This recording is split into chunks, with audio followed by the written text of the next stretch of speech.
Di ibu pejabat Denning Pharmaceutical, bekas pekerja John menaiki lift dan membuka beg pakaiannya untuk mendedahkan dia mempunyai pistol. Di tingkat eksekutif, dia dengan cepat membunuh beberapa orang atasan dan kembali ke kaunter penyambut tetamu, di mana dia melihat polis. John mengatakan bahawa seseorang terpaksa melakukan sesuatu dan kemudian dia memadam sendiri. Selepas itu, program berita menjelaskan bahawa Denning Pharmaceutical mengeluarkan ubat baharu yang mendapat FDA kelulusan walaupun menyebabkan kesan sampingan maut yang telah membunuh 3 orang. Disebabkan ini, syarikat itu menghadapi tuntutan mahkamah besar dan sahamnya jatuh, jadi mereka cuba menyingkirkan semua bukti. Lapisan penting yang dipanggil Alan memutuskan untuk mengambil kes terhadap syarikat itu yang akan menjejaskan kerjayanya.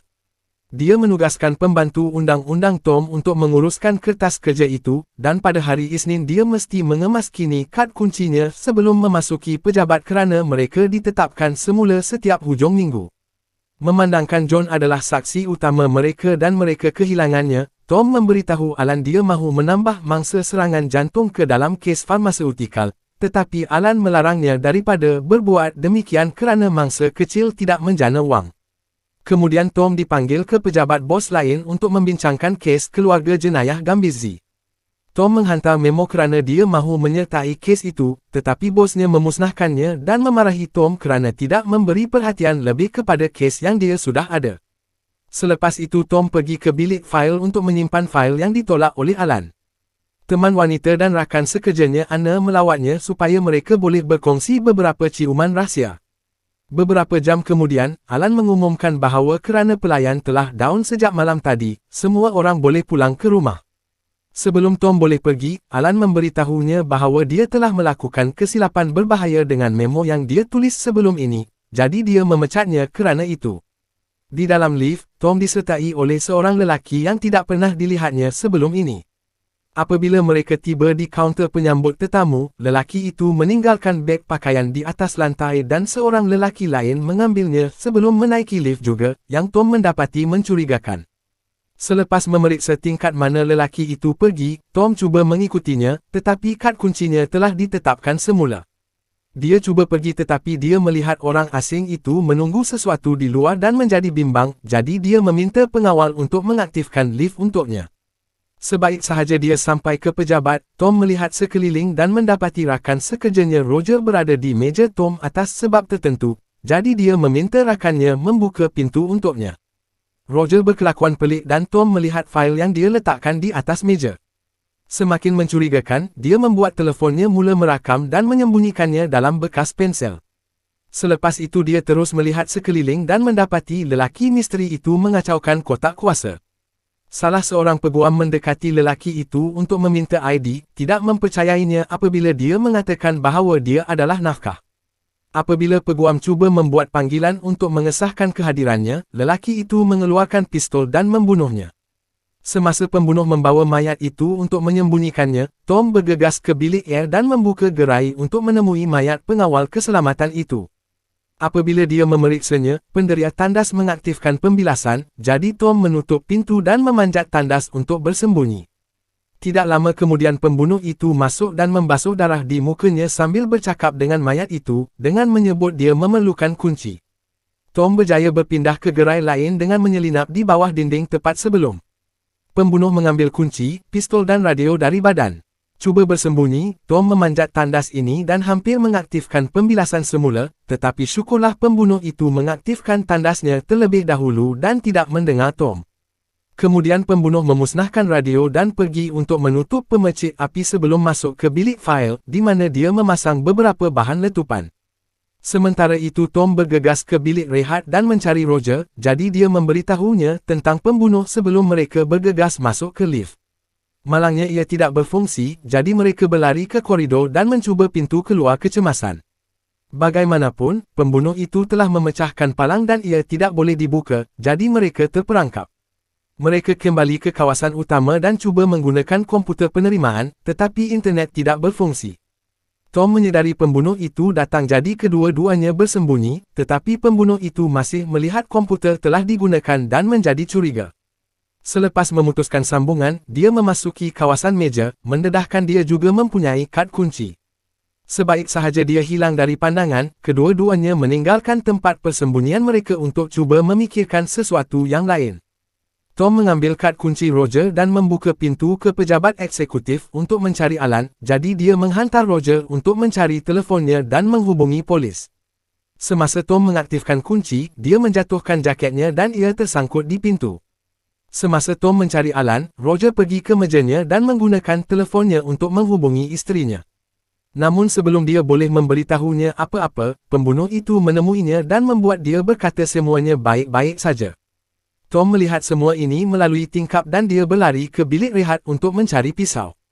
Selepas Roger menutup telefon, pembunuh itu mengeluarkan pistolnya dan bertanya sama ada orang lain yang bekerja lewat. Roger berbohong dan mengatakan itu hanya dia, jadi pembunuh itu mengambil kabel dan terus mencekiknya, yang semuanya dirakam oleh telefon Tom. Apabila Tom kembali, tiada sesiapa di meja. Dia mengambil telefonnya dan cuba menghubungi 911, tetapi ia kehabisan bateri. Selepas menyambungkan pengecas, dia melihat sekeliling pejabat dan mendapati mayat Roger di kerusinya. Pada masa itu pembunuh kembali dan melihat jaket di pintu, jadi Tom mengambil kad kunci Roger dan cepat-cepat bersembunyi di dalam almari, di mana dia dikejutkan dengan mayat peguam itu. Sementara itu, pembunuh itu mula mengheret mayat Roger sambil membuat panggilan di telefonnya sendiri, mengadu kepada seseorang kerana tiada siapa yang sepatutnya berada di atas sana. Tiba-tiba telefon Tom mendapat cas yang mencukupi untuk mula berdering. Pembunuh itu menyemaknya dan selepas menolak panggilan Anna, dia mendapati video pembunuhannya. Dia segera memadamkannya dan melihat tetapan untuk mencari nama dan gambar Tom. Menyedari bahawa ini adalah pemilik jaket itu, dia memanggil nama Tom, tetapi Tom tetap tersembunyi di bawah meja. Selepas pembunuh itu pergi, Tom berlari ke pejabat lain dan menyalakan beberapa kertas untuk cuba mengaktifkan penggera kebakaran, tetapi ia juga tidak berfungsi. Tiba-tiba Tom melihat seseorang di pejabat di bangunan jiran itu, jadi dia membuat nyalaan yang lebih besar di dalam tong sampah dan menolaknya pada langsir untuk memulakan api yang betul. Ini mendapat perhatian jiran dan Tom membuat isyarat untuk meminta dia meminta bantuan.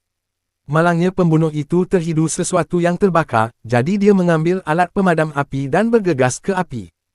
Tom melihat dia dan melarikan diri sebelum pembunuh masuk ke dalam untuk memadamkan api, kemudian dia berpura-pura dia menggunakan telefon supaya jiran tidak akan memanggil bantuan. Beberapa minit kemudian, Tom sampai ke kaunter penerimaan tetamu dan menggunakan komputer untuk mencipta kad kunci baharu. Pembunuh itu hampir menemuinya, tetapi dia meletakkan komputer dalam mod tidur dan bersembunyi di bawah meja. Selepas pembunuh pergi, Tom menetapkan semula semua kunci dan kini pembunuh tidak boleh menggunakan kadnya lagi. Selepas itu, Tom menutup kebanyakan lampu di bangunan itu dan bergegas ke pejabat Alan, hanya untuk mendapati dia berbual dengan seorang wanita. Pada masa itu pembunuh menembak kunci pejabat, jadi Tom bersembunyi di sebalik pintu. Lelaki itu nampaknya biasa dengan Alan, tetapi apabila wanita itu mengeluarkan pistol, dia segera membunuhnya. Kemudian dia mengambil pistolnya dan pergi, memberitahu Alan untuk tinggal di pejabatnya. Sebaik sahaja mereka bersendirian, Tom bertanya tentang identiti wanita itu dan Alan mendedahkan dia sebahagian daripada keluarga jenayah Gambizzi. Dia sepatutnya memberi keterangan terhadap suaminya, jadi Alan meneka pembunuh itu dihantar oleh mafia untuk menutup mulutnya. Pada ketika itu mereka mendengar bunyi aneh dan mendapati pembunuh cuba masuk ke dalam bilik fail dengan memukul pintu dengan kapak, tetapi ia adalah mustahil kerana ia adalah keluli bertetulang dan kaca kalis peluru. Selepas itu, Alan dan Tom cuba melarikan diri tetapi mesti bersembunyi apabila mereka mendengar pembunuh datang. Lelaki itu tiba dengan janitor dan membuat kesan suaranya, meminta Tom untuk keluar atau dia akan mati. Curiga, Tom bertanya apakah nama panggilan yang dia selalu gunakan untuk janitor dan jelas pembunuh itu tidak tahu, jadi Tom meneka janitor itu sudah mati. Seterusnya penjenayah menghidupkan semula lift, cuba membuat mereka keluar. Alan dan Tom memeriksa koridor dan mencari mayat janitor dengan nota yang mengatakan anda menang. Pada ketika itu mereka mendengar telefon berdering dan bergegas ke meja, hanya untuk terkejut apabila Tom mendapati nombornya sendiri sedang memanggil. Alan meneka itu perangkap dan cuba melarikan diri, menyebabkan pembunuh menembaknya di lengan. Kedua-duanya mula melarikan diri dan pembunuh mengejar mereka sambil terus menembak ke arah mereka, jadi mereka bersembunyi di pejabat di mana mereka boleh mengunci pintu. Yang ini tidak diperkukuh walaupun jadi penjenayah menggunakan kapak untuk memecahkannya. Pada masa dia mengejar mereka, mereka sudah masuk ke dalam bilik fail. Tom cuba menggunakan telefon pembunuh untuk memanggil bantuan, tetapi telefon itu dilindungi dengan kata laluan. Lelaki itu masih mempunyai telefon Tom dan kerana telefon itu tidak mempunyai PIN, dia menghantar teks kepada Anna untuk memintanya datang. Terdesak untuk membantunya, Tom mendapat idea dan mula menggunakan mesin penyalin. Di pintu masuk, pembunuh membenarkan Anna masuk dan menahannya dengan todongan senjata, meminta telefonnya untuk memusnahkannya. Pada masa itu Tom muncul dan menawarkan untuk menukar kad kunci untuk Anna, tetapi pembunuh itu tidak yakin sehingga Alan juga datang untuk menguruskan rundingan. Selepas pistol dijatuhkan, Alan membawa kad itu kepada penjenayah, yang melepaskan Anna tetapi mengeluarkan pistol pengawal. Alan menolaknya untuk menyelamatkan Anna, jadi pembunuh itu menumbuknya dan menyeretnya ke bilik fail. Di sana dia mengadu bahawa Alan tidak mengosongkan pejabat, bermakna mereka telah bekerja bersama. Selepas pembunuh mengaktifkan bahan letupan, Tom muncul dengan pistol, hanya untuk mendapati penjenayah mempunyai semua peluru. Alan menggunakan peluang untuk berlari dan pintu ditutup, meninggalkan pembunuh terkunci di dalam bilik fail. Dia cuba keluar dengan kad kunci tetapi ia tidak berjaya kerana Tom memberinya kad palsu yang dibuatnya dengan mesin penyalin. Tiba-tiba bahan letupan itu berbunyi dan menyalakan api di rak fail. Pembunuh cuba memadamkannya tetapi tidak berjaya dan pengsan kerana asap. Kemudian Tom masuk ke dalam dan selepas membuang pistol itu, dia memadamkan api dengan menolak rak dan membuatnya jatuh. Tiba-tiba pembunuh itu bangun dan menyerang Tom, jadi pergaduhan berlaku. Lelaki itu dengan cepat mengatasi Tom dan Anna memotong untuk membantu, tetapi dia hanya ditumbuk. Tom menggunakan gangguan untuk menumbuk lelaki itu dan selepas mereka berdua jatuh, Alan muncul dan menembak pembunuh itu. Sebelum mati, lelaki itu membisikkan nombor 11 hingga 22 dan Tom mengambil kunci dari poketnya. Semasa Anna menggunakan kunci untuk mengaktifkan lift, Tom kembali ke meja dan mencari file case di mana dia mendapati bahawa syarikat farmaseutikal ingin menyingkirkan semua bukti. Kemudian dia menaip 11 hingga 22 pada telefon pembunuh dan membuka kuncinya untuk mencari nombor telefon Alan. Ternyata Alan telah dibayar oleh syarikat farmaseutikal untuk kehilangan kes itu, jadi dia mengupah lelaki itu untuk memusnahkan fail dan membunuh Roger. Alan mendakwa bahawa syarikat lebih berbahaya daripada mafia dan cuba merasuah Tom, tetapi dia menolak wang itu dan pergi dengan fail. Tidak mahu masuk penjara, Alan memadam sendiri. Tidak lama kemudian polis tiba, jadi Tom bergegas pergi bersama Anna sebelum mereka dapat dilihat. Di dalam bilik fail, mesin penyalin sedang membuat beribu-ribu salinan bukti kes. Ini ditemui oleh seorang polis, yang kebetulan adalah lelaki yang meninggalkan pistol untuk pembunuh. Pegawai itu mendapati telefon Tom di tangan pembunuh dan segera menghubungi seorang pembunuh upahan untuk menghantarnya selepas Tom untuk menyenyapkannya.